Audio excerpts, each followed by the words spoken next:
أنفسنا ومن سيئات أعمالنا من يهده الله فلا مضل له ومن يضلله فلا هادي له وأشهد أن لا إله إلا الله وأشهد أن محمدا عبده ورسوله صلى الله عليه وعلى آله وأصحابه وأزواجه وذرياته وبارك وسلم تسليما كثيرا. أما بعد فأعوذ بالله من الشيطان الرجيم. كنتم خير أمة أخرجت للناس تأمرون بالمعروف وتنهون عن المنكر وتؤمنون بالله. صدق الله مولانا العظيم. اسٹیج پر موجود معزز علماء کرام اور سامنے موجود ہمارے نوجوانوں بزرگوں،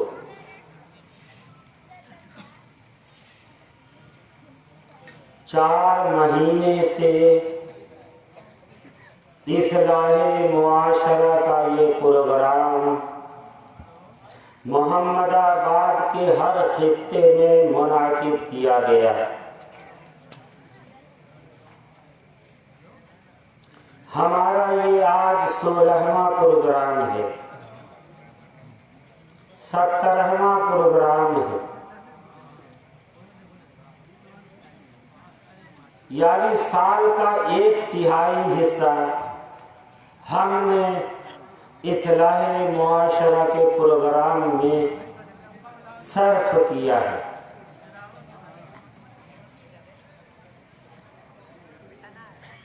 رمضان کا مبارک مہینہ آنے والا ہے اور اس میں ہم سب خود سدھر جاتے ہیں، جس میں اصلاح معاشرہ کی کوئی خاص ضرورت نہیں رہتی. اس لیے اس سیزن کا یہ ہمارا آخری پروگرام تھا تو سوچا کہ ذرا اچھے پیمانے پر کر لیا جائے. آپ حضرات کو دعوت دی گئی، آپ تشریف لائے، تہہ دل سے ہم آپ کے مشکور ہیں، ممنون ہیں.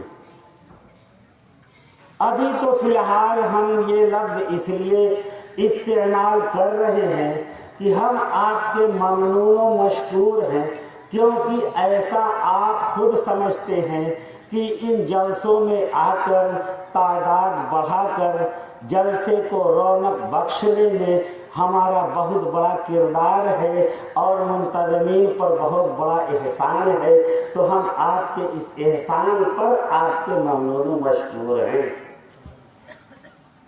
لیکن حقیقت کیا ہے، ابھی آگے چل کر کے آپ کے سامنے بات آئے گی کہ آپ کے ہم ممنون و مشکور ہیں یا ہمارے آپ ممنون و مشکور ہیں. 4 مہینوں سے ہمارا یہ پروگرام چل رہا، اس میں بہت ساری باتیں ہمارے سامنے آئیں. کچھ ہمارے خیر خواہوں نے، ہم سے محبت رکھنے والوں نے ہماری اس بھاگ دوڑ اور ہماری اس پریشانی پر اپنے قلق کا اظہار کیا اور از راہ ہمدردی ہم سے کہا کہ آخر اس بھاگ دوڑ کی ضرورت کیا ہے. آپ لوگوں کے اس اصلاح معاشرہ کے اس دمادم پروگرام سے معاشرے پر کیا اثر پڑ رہا ہے، پڑنے والا ہے، اور کیا نتیجہ آپ لوگوں کو مل رہا ہے. آپ جن موضوعات کو لے کر کے گلی گلی بھونک رہے ہیں، چلا رہے ہیں، اپنے ساتھ ایک پوری جماعت کا وقت برباد کر رہے ہیں، جن موضوعات پر آپ چلا رہے ہیں ان موضوعات پہ عوام پہ کتنا اثر پڑا؟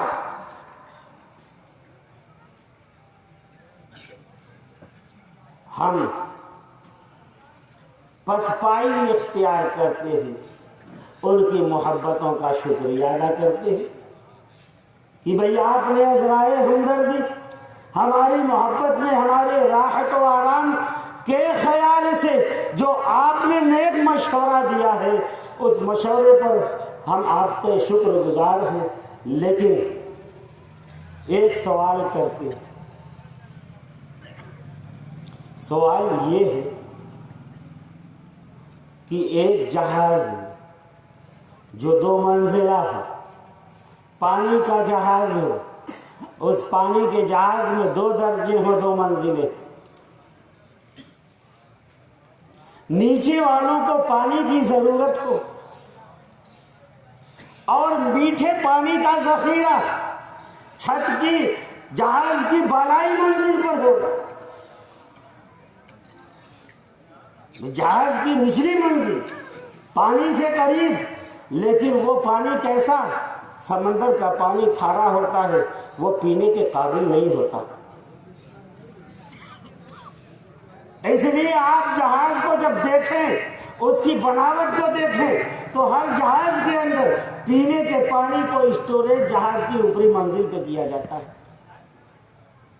اب نیچے والے یہ کہیں کہ ہمیں اوپر چڑھ کے جانا ہے، اوپر چڑھنے میں مشقت، وہاں جانے میں اوپر والوں کو ڈسٹربنگ، اس لیے لاؤ کلہاڑا استعمال کرو، جہاز کی تہ کو توڑو اور نیچے جو سمندر ہے اس سمندر سے کھارا پانی نکال کر کے پیو۔ میرے بھائیوں بتاؤ، اگر وہ اس حماقت کو انجام دے رہے ہیں جہاز کی نچلی منزل والے اور اوپر کی منزل والے عذرائے ہمدردی یہ کہیں کہ جانے دو ان بیوقوفوں کو اور احمقوں کو، وہ جہاز کو توڑ رہے ہیں، توڑنے دو، اس سے ہمارا کیا بگڑنے والا ہے؟ تو میرے بھائیوں، صرف نیچے والے ہی نہیں ڈوبیں گے، یہ جہاز کی اوپر کی منزل والے بھی غرق کے آب ہو جائیں گے اور دونوں کے لیے تباہی مقدر ہو جائے گی۔ یہ دنیا ایک جہاز ہے، اس جہاز میں ہم سب سوار ہیں، اس جہاز میں بھانت بھانت کے لوگ سوار ہیں، مختلف ذہن و مزاج کے لوگ سوار ہیں۔ کچھ لوگوں کے ذہن و مزاج میں صالحیت ہے، کچھ لوگوں کے ذہن و مزاج کے اندر تقویٰ ہے، پرہیزگاری ہے، خدا اور رسول کی اتباع ہے اور عوام الناس کے حقوق کی پاسداری ہے۔ وہ کسی بھی انسان کو بیجا طور پر تکلیف دینا گوارا نہیں کرتے، ہر ایک کے حقوق کی خود ادائیگی کرتے ہیں اور اس کے تحفظ کا سامان کرتے ہیں۔ لیکن اسی جہاز کے اندر کچھ بدماش بھی ہیں، کچھ گنڈے بھی ہیں، کچھ لچے بھی ہیں، کچھ دشمن انسانیت بھی ہیں، کچھ دشمن معاشرے کے بھی دشمن ہیں، کچھ سماج کے بھی دشمن ہیں، کچھ مزاج کے اندر بغاوت ہے، کچھ مزاجوں کے اندر شرکسی ہے، کچھ مزاجوں کے اندر خدا سے انکار ہے، خدا کا انکار ہے، خدا کی بغاوت ہے۔ ایسے لوگوں کو اگر کھل کر کے زندگی گزارنے کا موقع دیا جائے، ان کی بدماشیوں پر لگام نہ لگائی جائے اور ان کو ان کی حماقتوں پر چھوڑ دیا جائے، تو اس جہاز کے اندر جو فساد مچائیں گے، جو تباہی مچائیں گے، جو بدعنوانی مچائیں گے، زندگی اجیرن کر دیں گے، ان کی بدماشیوں کا اثر صرف اسی طبقے پر نہیں پڑے گا جو اس کے ہم مزاج ہیں، ان کی بدماشیوں اور ان کی عیاشیوں اور ان کی فطرت بازیوں اور ان کے تمام کی تمام حماقتوں کا اثر ان تمام لوگوں کو بھی پڑنے والا ہے جو اس جہاز کے اوپر سوار ہیں، خواہ ان کے مزاج کے اندر تقویٰ ہی کیوں نہ ہو، خواہ ان کے مزاج کے اندر صالحیت ہی کیوں نہ ہو۔ کوئی شخص اس دنیا کے اندر زندگی آرام کے ساتھ جینے کے قابل نہیں رہے گا،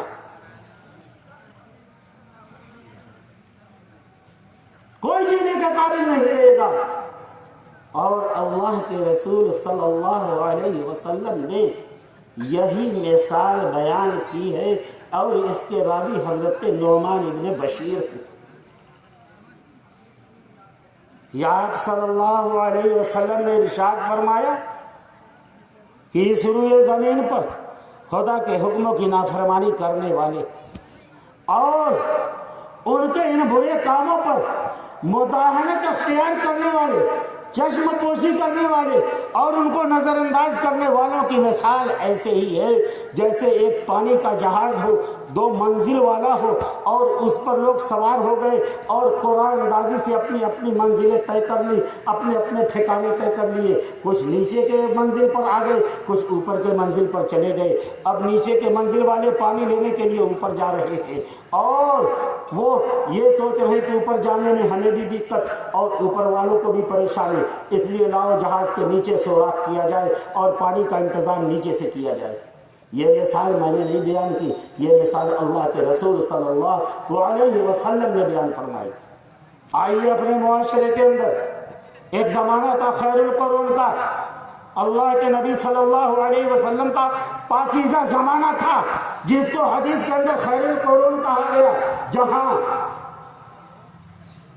حال یہ تھا کہ ایثار، ہمدردی اور غم گساری کی وہ اعلیٰ سے اعلیٰ نمونے اور مثالیں اس دنیا کی نگاہوں نے دیکھا، آسمان کی نگاہوں نے دیکھا اور زمین نے ملاحظہ کیا کہ ویسے ایثار اور ہمدردی اور خلق خدا کی خیرخواہی کے نمونے خدا کی قسم کہہ رہا ہوں کہ قیامت تک اس کے نظارے دیکھنے کو نہیں ملیں گے، قیامت تک اس کے نظارے دیکھنے کو نہیں ملیں گے۔ ایک مثال بیان کر رہا ہوں، ایک مثال جنگ موتا کا میدان ہے، جنگ ختم ہو چکی ہے، مردوں سے، مرنے والوں سے، مقتولین سے میدان جنگ پٹا ہوا ہے۔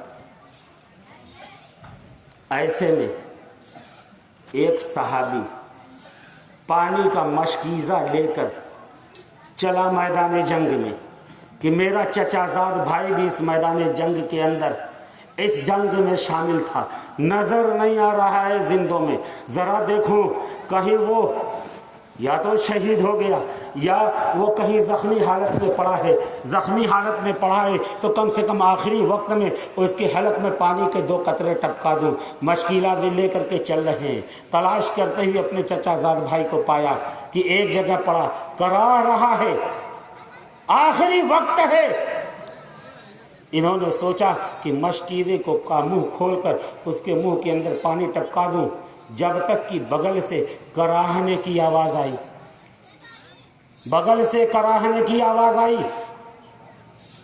انہوں نے مشکیزہ منہ مشکیزے سے ہٹا لیا اور اشارہ کیا کہ اس کی طرف۔ وہ مشکیزہ لے کر آگے بڑھے، دوسرے کے پاس پہنچے اور پانی اس کو پلانا چاہا، تب تک کہ تیسرے کے منہ سے کرا کی آواز نکلی۔ انہوں نے منہ کو ہٹا لیا اور اشارہ کیا کہ اس بھائی کی طرف۔ وہ وہاں پر پہنچے اور اس کے منہ میں مشکیزہ لگانا چاہا، جب تک کہ چوتھے کے منہ سے کرا کی آواز نکلی۔ انہوں نے منہ ہٹا لیا اور اشارہ کیا کہ اس چوتھے کی طرف چلو۔ جب وہاں پر پہنچ رہے تو ان کا دم نکل چکا تھا، واپس پلٹے تیسرے کی طرف اور اس کو دیکھا تو وہ بھی اللہ کو پیارے ہو چکے تھے، واپس پلٹے دوسرے کی طرف اور اس کو دیکھا تو وہ بھی اللہ کے پیارے ہو چکے تھے، واپس پلٹے اپنے چچا بازاد بھائی کی طرف اور دیکھا تو ان کی بھی روح پرواز کر چکی تھی۔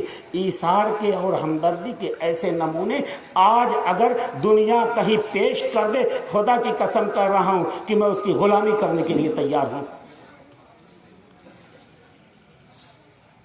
موت کا وقت ہے، آخری وقت ہے، لیکن ایسے میں بھی اپنے بھائی کے ساتھ ایثار اور ہمدردی کا جذبہ دل کے اندر موجود ہے۔ ہماری روح نکل جائے، لیکن اگر جس چیز کا میں خواہش مند ہوں اس کا اگر میرا بھائی بھی خواہش مند ہے تو پہلے میرے بھائی کی خواہش پوری ہونی چاہیے۔ یہ وہ جذبہ تھا جس کی وجہ سے اس زمانے کو خیر القرون کا زمانہ کہا گیا، خیر القرون کا زمانہ کہا گیا۔ خیر القرون کے معنی زمانوں میں سب سے بہتر، واقعتاً وہ بہتر زمانہ تھا۔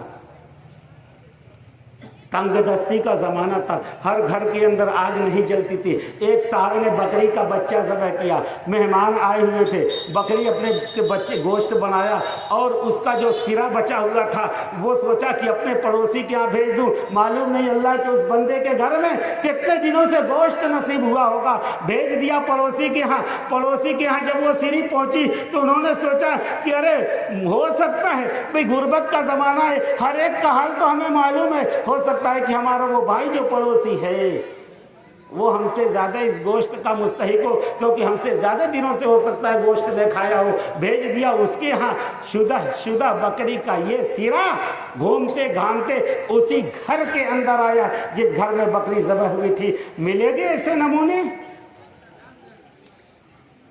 نہیں ملنے والے۔ یہ ہے ایثار اور ہمدردی۔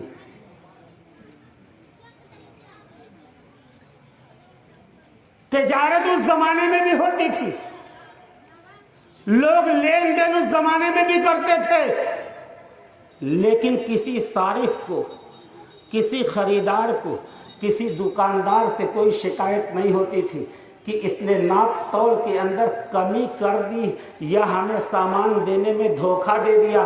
کیوں؟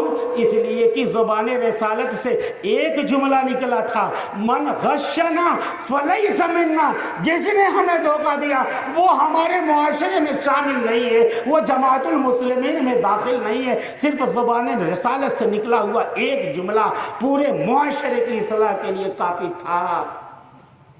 اور کوئی دکاندار کسی گراہک کو دھوکہ نہیں دیتا تھا، اور نہ ہی کوئی خریدار کسی سے قرض لے کر کے، کسی سے ادھار لے کر کے اس کا ادھار چکانے کے بارے میں بھی نہیں سوچ سکتا تھا، کیونکہ اللہ کے رسول صلی اللہ علیہ وسلم نے ایک مرتبہ ایک جنازے کے پاس کھڑے ہوئے اور پوچھا کہ اس کے اوپر کوئی قرض ہے؟ ہاں کہا گیا کہ ہاں فلاں کا قرض ہے۔ آپ وہاں سے ہٹ گئے اور کہا کہ صحابہ میں سے کہ کسی کو اس کی نماز جنازہ پڑھا دو۔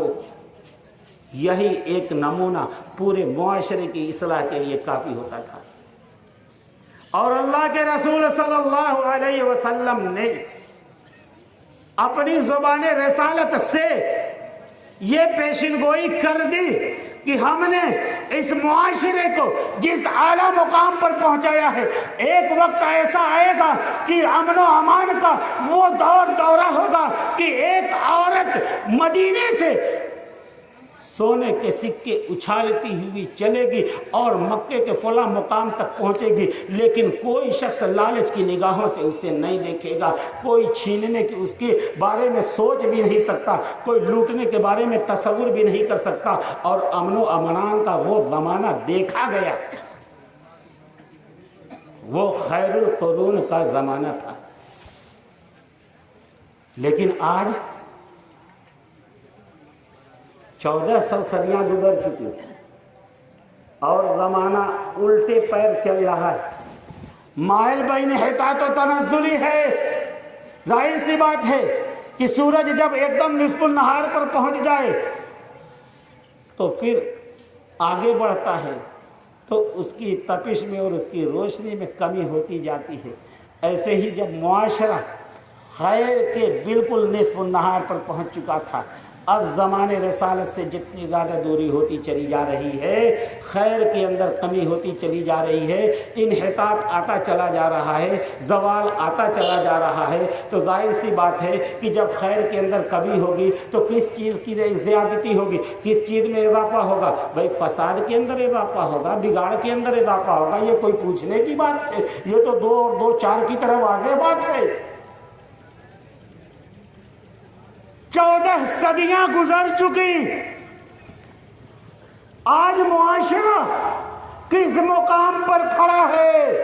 یہ ایک سوال ہے، مسلمانوں سے بھی سوال ہے، غیر مسلموں سے سوال ہے، ہندو بھائیوں سے بھی میرا سوال ہے کہ آج یہ معاشرہ کس مقام پر کھڑا ہے؟ غور کیجئے، آج ایک دکاندار کے پاس جاتا ہے ایک سودا لینے والا، دکان سے نیچے اتر کر کے دکاندار کو گالی دیتا اور کہتا ہے کہ ٹھگ ہے۔ کیا کہتا ہے؟ ٹھگ ہے، مرچ کے اندر پپیتے کا بیج ملا کر بیچتا ہے، ہلدی کے اندر نقلی مال ملا کر بیچتا ہے، حالانکہ اسی دکاندار سے اس کی ضرورت زندگی پوری ہو رہی ہے، لیکن شکایت کرتے ہوئے اتر رہا ہے، اور اس گراہک کے اترنے کے بعد دکاندار شکایت کر رہا ہے کہ پکا بدماش قسم کا اور حرام خور آدمی ہے کہ کھا کر کے دینے کا نام نہیں لے رہا ہے۔ دکاندار کو بھی شکایت، خریدار کو بھی شکایت۔ گھر کے اندر پہنچی، اپنے دروازہ کھولیے، آپ کی اہلیہ آپ کے بچے کی شکایت کر رہی ہے کہ بچہ اور بچی یہ میرا کہنا نہیں مانتی، میرے ساتھ بدتمیزی کرتی ہیں۔ تو یہ بڑے میاں کہتے ہیں کہ ارے تمہارے ہی ساتھ بدتمیزی کیا تو کیا کیا، ارے میں تو اس کا باپ ہوں، یہ نمک حرام بدماش قسم کا جب میں باپ ہوں اور میرے باپ ہونے کے مقام و مرتبے کا لحاظ نہیں کرتا تو تم تو اماں ہو۔ بیٹے کو باپ سے شکایت، باپ کو بیٹے سے شکایت۔ بیٹے کو شکایت کیا ہے؟ ابا ہر وقت ڈانٹتے رہتے ہیں، ہر وقت پھٹکارتے رہتے ہیں، اور ابا یہ بہت ظالم ہے، ابا مجھ کو پیسہ نہیں دیتے، اور ابا یہ کرتے ہیں وہ کرتے ہیں۔ باپ کو بیٹے سے، بیٹے کو شکایت کہ باپ میرے ساتھ ناانصافی کرتا ہے، بے ایمانی کرتا ہے، دوسرے بھائیوں کو زیادہ دیتا ہے اور میرے ساتھ حق تلفی کرتا ہے۔ بیٹے کو باپ سے شکایت، باپ کو بیٹے سے شکایت ہے، بیٹی کو ماں سے شکایت، ماں کو بیٹی سے شکایت، بھائی کو بھائی سے شکایت۔ ارے بھائی میں کوئی ایسی مخلوق نہیں ہوں جو کسی دوسری دنیا سے آیا ہوں، آپ ہی کی دنیا کا رہنے والا ہوں، آپ کے معاشرے کے اندر پلا بڑھا ہوں، معاشرے کے اندر کیا کچا چٹھا ہے وہ ساری باتیں میں جانتا ہوں، اور جو باتیں میں کہہ رہا ہوں آپ کے سامنے کوئی منطق اور فلسفہ نہیں بیان کر رہا ہوں، آپ کے سامنے آپ کے گھر کی حقیقت بیان کر رہا ہوں۔ یہ شکایت ہے کہ نہیں؟ ایک رشتہ دار کو دوسرے رشتہ دار سے شکایت، بیمار پڑ گئے، لے کر کے پہنچے ڈاکٹر کے ہاں، ڈاکٹر سے علاج کرایا، بھلے چنگے ہو گئے، باہر نکل رہے ہیں، گالی دے رہے ہیں کہ سالہ ڈاکو ہے۔ سارے ہاسپٹل والے، سارے ڈاکٹر پہلے زمانے میں مسیحا کہے جاتے تھے، لیکن آج کے زمانے میں ان کے اندر انسانیت نہیں، ان کے اندر مروت نہیں، ان کے اندر ہمدردی نہیں، ان کے اندر خلق خدا کی ذرہ برابر بھی مروت نہیں۔ وہ صرف اور صرف اس دنیا کے اندر اپنے آپ کو ایک ڈاکو کے طور پر پیش کر رہے ہیں، لوگوں کے جیبوں پر ان کی نگاہیں ہیں، مرد کو، مریض کو ان کے نازک حالات میں دیکھتے ہوئے اور وقت کی نزاکت کا پورا فائدہ اٹھا رہے ہیں۔ ان کے اندر انسانیت نام کی کوئی چیز نہیں ہے، اور واقعتاً ایسا ہے بھی کہ مختلف ہیلوں اور بہانوں سے آپ کو ہاسپٹل میں روک کر کے آپ کی جیبیں خالی کرائی جا رہی ہیں، حتیٰ کہ وہ ایسی جگہیں بن چکی ہیں، وہ جو ڈاکٹر کسی زمانے میں مسیحا کہے جاتے تھے، آج ان کی پوزیشن یہ ہو چکی ہے کہ ان کو آج چلتے پھرتے مہذب ڈاکو کہا جا رہا ہے۔ اور ایسے ڈاکو ایک دنیا میں چلتے پھرتے ڈاکو ہوا کرتے تھے، آپ سے کٹا سٹایا، پسٹل لگائی، آپ چل رہے ہیں وہ بھی چل رہا ہے، آپ کی جیب صاف کیا وہ اس راستے آپ اس راستے، لیکن آج تو وہ مہذب ڈاکو ہو چکے ہیں کہ مردوں سے پیسہ وصولا جا رہا ہے۔ کس سے؟ آئی سی یو میں ڈال دیا، روح کب کی پرواز کر چکی ہے، یہاں پر منٹوں کے حساب سے بل بنایا جا رہا ہے، بنایا جا رہا ہے۔ ہر ایک اس کا بھگت بھوگی ہے، ہر ایک اس کا بھگت بھوگی ہے۔ جب آپ مارکیٹ میں پہنچے، آپ کو دکاندار سے شکایت، دکاندار کو آپ سے شکایت، آپ بیمار پڑے تو پہنچے ڈاکٹر کے ہاں، ڈاکٹر سے آپ کو شکایت، آپ کو ڈاکٹر سے شکایت، اپنے بچے کو اسکول میں بھیجا اور بچے کو ماسٹر سے شکایت کی، ماسٹر 80 ہزار 90 ہزار روپے تنخواہ پاتا ہے سرکاری، لیکن حرام خور بے ایمان کہیں کا وہ پڑھانے کا نام نہیں لیتا، 4 گھنٹیاں اسی کرسی پر بیٹھ کر کے سو کر کے گزارتا ہے اور ہم سے اپنا پاؤں دبواتا ہے اور تنخواہ حرام کی لے رہا ہے۔ ایک اسٹوڈنٹ جو پہنچا ہے، جس کو اپنے بھگوان سمان مان رہا ہے، استاد کا درجہ باپ کے برابر ہوتا ہے، اور اسی باپ کے خلاف اس کے دل کے اندر بغاوت اس قدر ہے استاد مسند تدریس پر بیٹھا ہوا ہے، ایک طالب علم کو اس نے اپنی پوری صلاحیتیں صرف کر کے اس کو ایک اعلیٰ درجے کا انسان بنایا، اس کے بعد اس شاگرد جس کے اندر تمام کی تمام تر خوبیاں اس کے استاد کی مرہون منت ہے، وہ شاگرد جب معاشرے کے اندر پہنچتا ہے اور کسی مقام کا حامل ہوتا ہے تو نمک حرام کہیں کا اپنے استاد ہی کا پاجامہ کھولنے کے چکر میں لگا رہتا ہے، استاد کو شاگرد سے شکایت، شاگرد کو استاد سے شکایت۔ یہی معاشرہ آج کا ہے، آج ہم اسی دور میں جی رہے ہیں، اور اس میں دن بدن اور زیادہ فساد اور زیادہ بگاڑ ہوتا چلا جا رہا ہے۔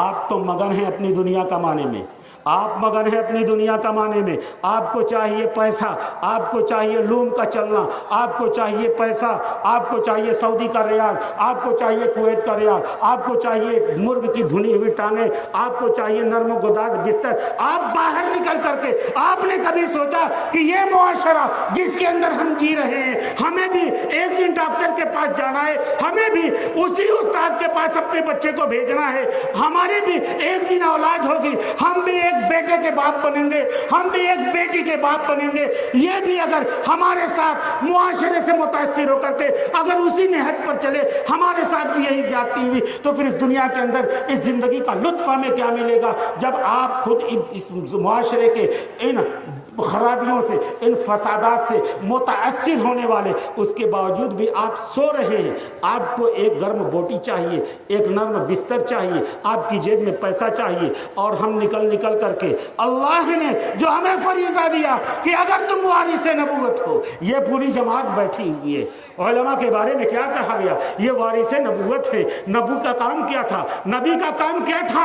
نبی کا کام یہ تھا کہ لوگوں کو اللہ کے دین کی طرف بلائیں، لوگوں کو بھلائی کے راستے کی طرف بلائیں، لوگوں کو انصاف کی طرف بلائیں، لوگوں کو تقویٰ کی طرف بلائیں، لوگوں کو پرہیزگاری کی طرف بلائیں، لوگوں کو خلق خدا کی طرف بلائیں، لوگوں کو مخلوق خدا کی خیر خواہی کے لیے ابھاریں۔ یہی تو لوگوں کے حقوق کا تحفظ کریں، اس کے وسائل پیدا کریں اور اس کا ماحول بنائیں، یہی تو ایک نبی کا کام تھا۔ اور وارث نبوت ہو کر کے اگر یہ علماء کرام آپ کے لیے اگر یہ بھونک رہے ہیں، چلا رہے ہیں، در در کی ٹھوکر کھا رہے ہیں، گلی گلی میں آواز لگا رہے ہیں، تو آپ سمجھتے ہیں، کیا سمجھتے ہیں کہ ہم احسان کر رہے ہیں کہ یہاں آ کر کے جلسے کو رونق بخش رہے ہیں؟ میرے بھائیوں، صرف علماء کا کام نہیں تھا، اس امت کے اندر بحیثیت امت ہونے کے، جیسے ایک مولوی، ایک عالم دین اگر اس بات کا ذمہ دار بنایا گیا ہے کہ وہ سماج کی بھلائی، معاشرے کی بھلائی کے لیے جہاں تک کوشش ہو سکے اپنی صلاحیتوں کا استعمال کرے، اپنی توانائی کا استعمال کرے، اپنی محنتیں اور سعی کو کام میں لائے، یہ صرف ایک مولوی کا کام نہیں، بحیثیت معاشرے کے ایک فرد ہونے کے آپ کی بھی ذمہ داری بنتی ہے کہ جہاں کہیں بھی آپ کی نگاہوں کے سامنے میں کچھ غلط ہو رہا ہو، کہیں کوئی غلط کام کیا جا رہا ہو، کہیں کسی مظلوم کے ساتھ ظلم کیا جا رہا ہو، کہیں کسی کمزور کو ستایا جا رہا ہو، کہیں کسی کا حق مارا جا رہا ہو، بحیثیت امت کے ایک فرد ہونے کے آپ کی بھی ذمہ داری ہوتی ہے کہ وہاں پر کھڑے ہو جائیں اور اظہار حق کا فریضہ انجام دیں۔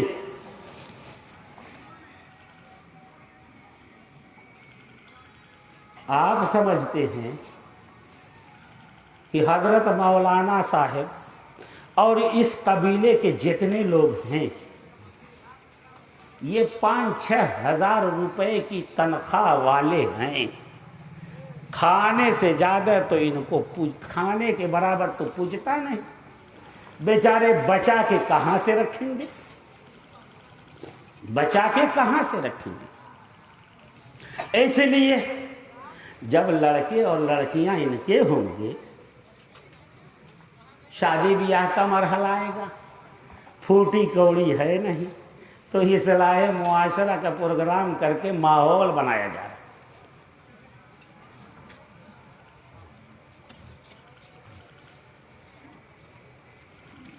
میں آپ سے پوچھتا ہوں،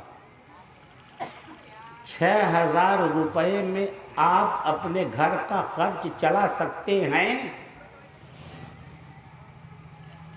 اٹھاؤ کیلکولیٹر،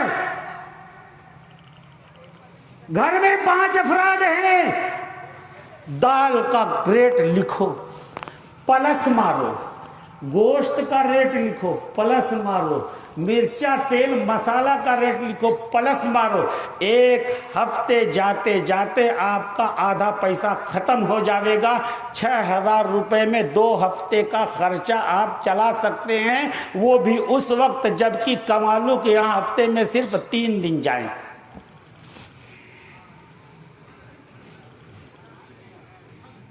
صرف 3 دن جائیں۔ کیا پھاقا کرتے کرتے ہمارے چہرے پر جھریاں پڑ گئی ہیں؟ آپ کے چہرے سے زیادہ الحمدللہ چمک ہے۔ آپ کے جتنے کھانوں کا آپ نے ذائقہ چکھا ہوگا الحمدللہ وہ کھا کر کے ہم سیر ہو چکے ہیں، اب طبیعت نہیں کرتی ویسے مرغن کھانوں کی۔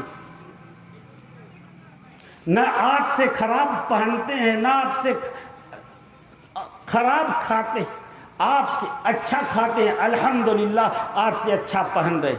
کتنے میں؟ اسی 6,000 8,000 میں۔ ہمارا یقین تو ہمارے خدا کی ذات پر ایسا ہے کہ جو 6,000 روپے 8,000 روپے میں ہماری عزت کو بچا سکتا ہے اور دنیا کی انواع و اقسام کی نعمتیں کھلا سکتا ہے، خالی جیب میں ہمارے بچوں کو پار گھاٹ وہی لگا سکتا ہے۔ ہمارا اس پر یقین ہے، اس لیے اس کو مغالطے میں نہ رہیں۔ ہمارا کیا ہوگا؟ اللہ ہمارا انتظام کرنے والا ہے، وہ مسبب الاسباب ہے۔ خدا کی قسم میں کہہ رہا ہوں کہ کبھی ایک لمحے کے لیے بھی میرے حاشیے خیال میں یہ بات نہیں آئی، اور ان لوگوں کے اوپر بھی پورے اعتماد و وثوق کے ساتھ کہتا ہوں، کبھی کسی نے اپنی زبان سے بھولے سے بھی یہ تذکرہ نہیں کیا کہ ہمارے بچے جوان ہو رہے ہیں اور مستقبل میں پریشانی آنے والی ہے، اس لیے اصلاح معاشرہ کا پروگرام چلایا جائے۔ نہیں نہیں، درد ہے آپ کا، آپ کے سماج میں، ہمارے سماج میں، ہمارے معاشرے میں بہت سے گھر ایسے ہیں جن کے گھر پیٹ بھرا جاتا ہے لوگوں کی امداد اور تعاون سے۔ بہت سے گھر ایسے ہیں جہاں جاڑے میں انہیں گرم لحاف میسر نہیں، لوگوں کے تعاون سے ان کے گھروں میں لحاف پہنچا کر کے ان کے لیے رات گزارنے کا اسباب مہیا کیے جاتے ہیں۔ بہت سے ایسے گھر ہیں جہاں علاج کے لیے پیسے نہیں، لوگوں کے تعاون سے ان کے گھروں میں علاج مل رہا ہے، لیکن جیسے آپ کے گھر میں جوان بیٹے اور بیٹیاں ہیں ان کے گھروں میں بھی جوان بیٹے اور بیٹیاں ہیں۔ اگر آپ نے دولت کے نشے میں چور ہو کر کے اپنی دولت کا مظاہرہ کیا، اپنی دولت کی نمائش کی، رنڈیوں کو بلا کر کے مہمانوں کا استقبال کروایا اور معاشرے کے اندر اس کبھی رسم کو آپ نے پھیلایا، آپ کو دیکھ کر کے دوسرے بھی گرم جیب والے کی چرکی کھڑی ہوئی اور اس نے بھی بدماشی میں اسی طریقے کو آپ سے بہتر طریقے کو اور آپ سے اعلیٰ کوالٹی کی رنڈیاں منگوائیں، امریکہ سے منگوائیں۔ اگر یہی رواج چل پڑا تو سماج کا وہ طبقہ جو دانے جبی کا محتاج ہے، جو اپنی ضروریات زندگی کے فراہم کرنے پر قادر نہیں، سماج کے اس طبقے کے بارے میں کون سوچے گا؟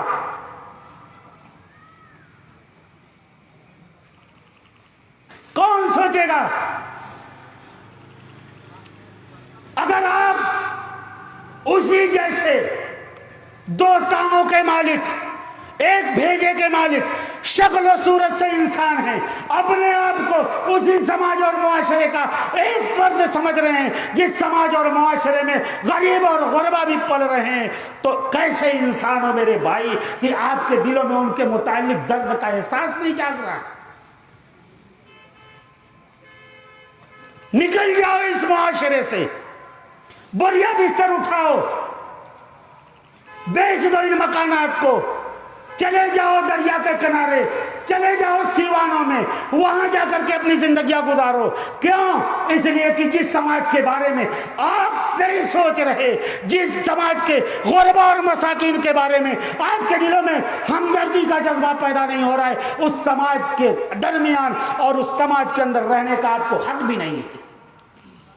میری باتیں بہت تلخ لگ رہی ہوں گی، میں معافی چاہتا ہوں، ہمیں سوچنا پڑے گا، ان کے بارے میں بھی سوچنا پڑے گا، ورنہ جو تباہی آئے گی ان کو نظر انداز کر دینے پر، جو تباہی آئے گی، جو بربادی آئے گی، اس بربادی سے آپ کا دامن محفوظ نہیں رہ سکتا۔ یہ لکھ لیجئے، شفیق اس اسٹیج سے آج یہ ڈنکے کی چوٹ پر یہ کہہ کے جا رہا ہے، نہیں ہوگی شادیاں ان غربا کی بچیوں کی، نہیں ہوگی شادیاں، اس لیے کہ ان کے پاس جہیز دینے کے لیے موٹی رقمیں نہیں ہیں، یہ بیٹھائے رہیں گے۔ معاشرہ اور بے حیائی اور فحاشی کی طرف جس تیزی سے مائل ہے، اس سے یہ بھی متاثر ہیں۔ باہر نکلیں گی، کب تک اپنے جذبات پر قابو پائیں گی، کب تک کنٹرول کریں گی؟ باہر نکلیں گی اپنی جذبات کی آگ کو بجھانے کے لیے، کبھی اس سے تعلق قائم ہوگا، کبھی اس سے تعلق قائم ہوگا۔ جب سماج کا ایک بہت بڑا طبقہ اپنی خواہشات کو مٹانے کے لیے تمام تر انسانی قیود و حدود کو پھلانگ جائے گا، پھر اس معاشرے کے اندر آپ کے گھر کی بھی بیٹیاں محفوظ نہیں رہ سکتی، وہ بھی باہر نکلیں گی، وہ بھی منہ ماریں گی، وہ بھی منہ کالا کریں گی۔ اس وقت آپ بھی سماج کے اندر منہ دکھانے کے قابل نہیں رہو گے۔ یہ سماج تو وہ ہے، سماج تو وہ ہے جو ایک درخت کی جڑ کے مانند ہے، ہم سب اس کی شاخیں ہیں۔ اگر اس جڑ کے اندر مناسب مٹی، مناسب خوراک، مناسب پانی اور مناسب آب و ہوا ملے گی تو اس کی تمام شاخوں میں توانائی آئے گی، شاخ برگ و بار لائے گی۔ لیکن اگر اس کی جڑ کے اندر تیزاب ڈالا جائے گا، گرم پانی ڈالا جائے گا، کھاد کی جگہ زہر ڈالا جائے گا، پانی کی جگہ آگ ڈالی جائے گی، تو پھر اس کی کسی ایک شاخ کو کے اوپر اس کے اثرات مرتب نہیں ہوں گے، اس کی تمام شاخیں متاثر ہوں گی، ہر ایک کی پتیاں جھڑیں گی، درخت سوکھ جائے گا۔ اس لیے میرے بھائیوں، یہ جو اصلاح معاشرہ کا ہم پروگرام کر رہے ہیں، یہ صرف ہماری ذمہ داری نہیں ہے، یہ پورے امت کی ذمہ داری ہے کہ سماج کو تباہی کے دہانے پر لے جانے سے بچایا جائے، اجتماعی کوششیں صرف کی جائیں۔ ہر گھر کے اندر نوجوان لڑکا، لڑکی، مرد، عورت سب ہیں، آپ کو بلایا گیا، آپ ہماری باتیں سن رہے ہیں، اللہ کرے کچھ باتیں دل کے اندر اثر ہوں، لیکن آپ ہی کے سدھرنے سے یہ معاشرہ نہیں سدھرنے والا ہے۔ سدھار کے لیے ضروری ہے کہ آپ کے ساتھ ساتھ آپ کے گھر میں جو آپ کی نسل بہتر ہیں، وہ اس سماج کا آدھا حصہ ہیں، ان کو بھی راہ راست پر لانے کی کوشش کی جائے، ان کے لیے بھی اصلاحی پروگرام چلائے جائیں، ان سے بھی باتیں کی جائیں، ان کو بھی ڈرایا جائے، ان کو بھی دھمکایا جائے، ان کے سامنے بھی ہدایت کی راہیں روشن کی جائیں۔ کیوں؟ اس لیے کہ مرد اور عورت یہ سائیکل کے دو پہیے ہیں، ایک پہیا ٹوٹ گیا، پنچر ہو گیا، ایک پہیے پہ چاہے اس کا رنگ سلامت ہو، اس کے اندر ٹیوب میں ہوا ہو، آپ کتنوں پیڈل ماریں، کچھ دور جاتے جاتے آپ گدھے کی طرح ہانپنے لگیں گے، چل نہیں سکتے۔ کیوں؟ اس لیے کہ سائیکل اور موٹر سائیکل ایک پہیے سے نہیں چلتی، دو پہیوں سے چلتی ہے۔ یہ معاشرہ صلاح کی طرف، ہدایت کی طرف، سدھار کی طرف لانے کے لیے ضروری ہے کہ آپ کے لیے بھی کوشش کی جائے، آپ کے گھر کی عورتوں کے لیے بھی کوشش کی جائے۔ آپ اپنے بچوں کو اس مدرسے کے اندر بھیج کر کے ان کی تعلیم و تربیت کا انتظام کر رہے ہیں۔ کبھی آپ نے سوچا جو ہماری بچیاں پردے میں رہنے کے باوجود بھی ہر گھر سے شکایت موصول ہو رہی ہے، فلاں گھر کے اندر یہ بگاڑ ہے، فلاں گھر کے اندر یہ بگاڑ ہے۔ آپ شکایت کر رہے ہیں کہ بچی زبان درازی کرتی ہے، ماں کا کہنا نہیں مانتی، باپ سے منہ لڑاتی ہے، باپ سے ناراض ہو جاتی ہے، ماں سے 4 دن ہفتے تک بات نہیں کرتی۔ بچی ہو کر کے جس کا کوئی سہارا نہیں، اس کے تمام تر سہارا اس گھر کے اندر یا تو ماں ہے یا تو باپ ہے، اس کے باوجود بھی وہ احسان فراموش، باپ سے بات نہیں کرتی، ماں سے بات نہیں کرتی۔ کیوں بات کرے گی؟ آپ نے اس کے سدھار کی، اس کی تعلیم و تربیت کا کوئی انتظام کیا؟ پوچھ رہا ہوں میں آپ سے، ان کی تعلیم و تربیت کا کیا انتظام کیا آپ نے؟ بچوں کے لیے مدرسہ تو بنا دیا، بچیوں کے لیے ان کی تعلیم کا کوئی انتظام کیا؟ کون انتظام کرے گا؟ فرشتے نازل ہوں گے، آسمان سے بلڈنگیں اتریں گی، خزانے اتارے جائیں گے۔ آپ کی بچی ہے، آپ کا بچہ ہے، سب سے پہلی ذمہ داری آپ کے اوپر ہوتی ہے کہ آپ اپنے بچے اور اپنی بچی کی مناسب تعلیم اور اس کی تربیت کا مناسب انتظام آپ کریں۔ آپ کے علاوہ کسی دوسرے پر یہ ذمہ داری نہیں ہے۔ محمد آباد اتنا بڑا ایریا، اتنا بڑا علاقہ، یہ 4 محلے، بریئی پور، فرید آباد، مہرو پور، رسول پور، کتنے افراد ہیں، کتنی بچیاں ہیں، ان کے تعلیم کا کون سا انتظام ہوا ہے؟ صرف پیٹ بھر گیا، ماڑی والا کرتا آ گیا، پاجامہ آ گیا، جیب میں 100 کا نوٹ آ گیا، بس دنیا ہری ہری ہے، اور کیا چاہیے؟ نہیں میرے بھائیوں، یہ فتنہ ارتداد چل رہا ہے جو باقاعدہ منظم طریقے سے کوشش کی جا رہی ہے آپ کے بچیوں کو اچکا جائے، بچوں کے اوپر ہاتھ لگانے کی کوئی جرات نہیں کرے گا، کیونکہ آپ نے اپنے بچے کو مدرسے کے اندر بھیج کر کے ان کی مناسب دینی تعلیم کا آپ نے انتظام کر لیا ہے۔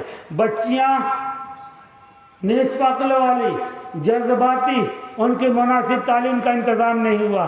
یہ شیطان نے بہت منصوبہ بند طریقے سے یہ ایسے کمزور ہدف کی طرف نشاندہی کی ہے کہ قلعے کا وہ سب سے کمزور حصہ، ملت اسلامیہ کے قلعے کا سب سے کمزور حصہ یہ ہے جہاں ایک پتھر مارا جائے دیوار کے اندر سوراخ ہو جائے گا۔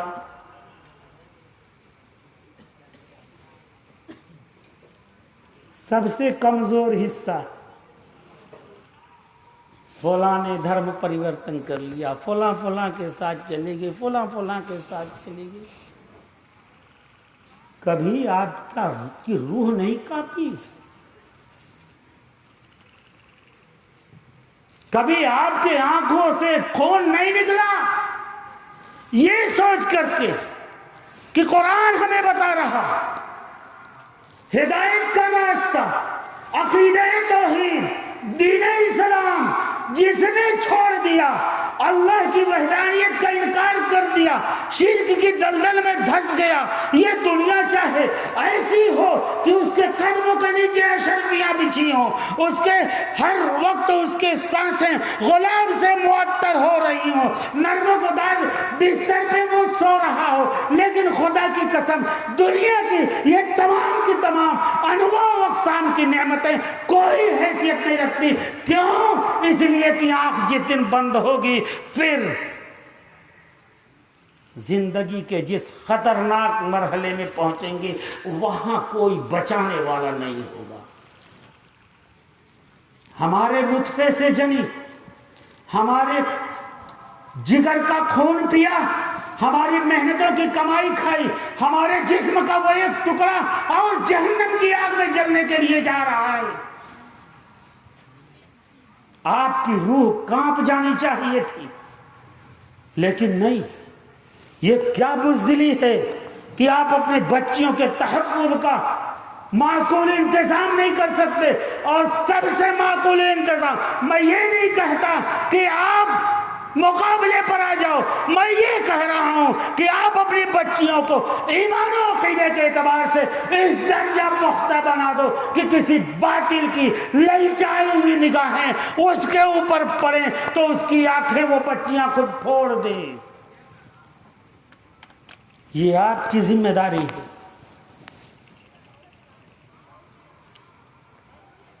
آج کے اس جلسے اصلاح معاشرہ سے میں آخری اپنا درد بھرا پیغام یہ آپ کو دے رہا ہوں.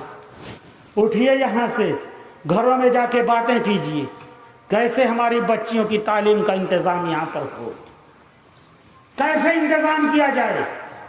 آج 10,000 20,000 روپے اخراجات میں بچنے کے لیے 20,000 کی محبت آپ کو بزدل بنا رہی ہے, لیکن وہی 20,000 روپیہ خرچ کر کے اگر آپ اپنی بچی کو پوری زندگی کے لیے ایمان و عقیدے کا تحفظ فراہم کر سکتے ہیں, اس دنیا اور آخرت کے اندر اس کی کامیابی کے اسباب پیدا کر سکتے ہیں, تو یہ 20,000 روپے کا سودا کوئی مشکل سودا نہیں. یہ کون سا مہنگا سودا ہے. لیکن اگر آپ کو پیسے کی محبت اگر کھینچاؤ کر رہی, قدم آگے نہیں بڑھا رہی, جیب میں ہاتھ ڈالتے ہوئے ڈرتے ہیں, سوچ رہے ہیں کہ اگر ان کی تعلیم کا نظم کیا جائے گا تو اس کے اوپر اخراجات آئیں گے, بچیوں کا گلا دبائیے, ختم کر دیجئے, پیدا نہ ہونے دیجئے, ان کا جھنجھٹا نہیں ہوگا. ارے اپنے لڑکوں کو بھی مار دیجئے, کیا ضرورت ہے وہ پیدا کر کے ان کو کھلانے پلانے کا بوجھ برداشت کرنے کی. اگر زندہ رکھنا ہے آپ کی انسانیت, آپ کی باپ کی شفقت اور ماں کی ممتا یہ اس بات پر مجبور کر رہی ہے کہ آپ کے گھر میں بچوں اور بچیوں کی کلکاریاں گونجیں, آپ صاحب اولاد ہوں, آپ کا کوئی وارث ہو, تو یہ آپ کی ذمہ داری بنتی ہے کہ ان وارثوں کے اس دنیا کے اندر ان کے ایمان